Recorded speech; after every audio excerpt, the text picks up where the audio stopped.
বাসায় ব্যবহৃত একটি ছুরি দ্বারা তার নজরুলের প্রজনন অঙ্গটি বিচ্ছিন্ন করে ফেলে শরীর থেকে। নিহত নজরুল সাবিনাকে পূর্ব পরিচয়ের সূত্র ধরে সাবিনাকে ফোন করে তার বাসায় আসার আমন্ত্রণ জানায়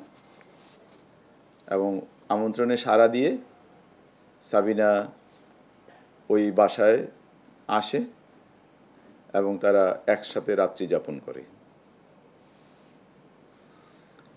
এই একসাথে রাত্রি যাপনকালে তাদের মধ্যে একটি শারীরিক সম্পর্ক স্থাপিত হয় এবং সম্পর্কটি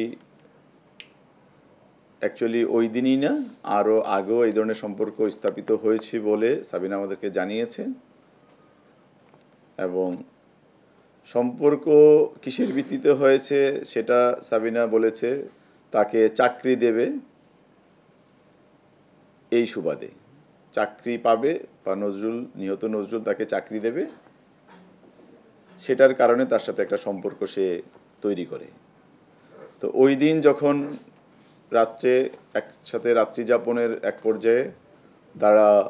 সাবিনা যখন তাকে চাকরি দেওয়ার কথা মনে করিয়ে দেয়, এক পর্যায়ে তাদের মধ্যে বাকবিতণ্ডা, কথা কাটাকাটি এবং হাতাহাতি এই পর্যায়ে গড়ায়। তো ক্ষিপ্ত সাবিনা এক পর্যায়ে ঘরে যে শিল পাটা থাকে ওই শিল দিয়ে তার মাথায় আঘাত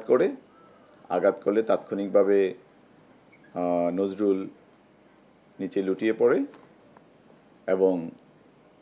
লুটিয়ে পড়ার পর সাবিনা তাকে ক্রমাগতভাবে মাথায় আঘাত করার এক পর্যায়ে নিস্তেজ হয়ে গেলে সে তাকে তার পরিহিত যে লুঙ্গি সেই লুঙ্গি দিয়ে মুখ বেঁধে ফেলে এবং গামছা দিয়ে তার হাত পাও একসাথে বেঁধে দেয় এবং পরবর্তীতে সাবিনা তার প্রতি যে আক্রোশ ছিল সেই আক্রোশের কারণে বাসায় ব্যবহৃত একটি ছুরি দ্বারা তার নজরুলের প্রজনন অঙ্গটি বিচ্ছিন্ন করে ফেলে শরীর থেকে। বিচ্ছিন্ন করে সে ওই রাতেই ওখান থেকে অনুমান 5টা সাড়ে 5টার দিকে সকালবেলা সেই বাসা থেকে বের হয়ে সে তার যে ভাড়া বাসা কামলিংকোট ছেড়ে ওখানে চলে যায়। সাবিনা এটা আমাদের বলেছে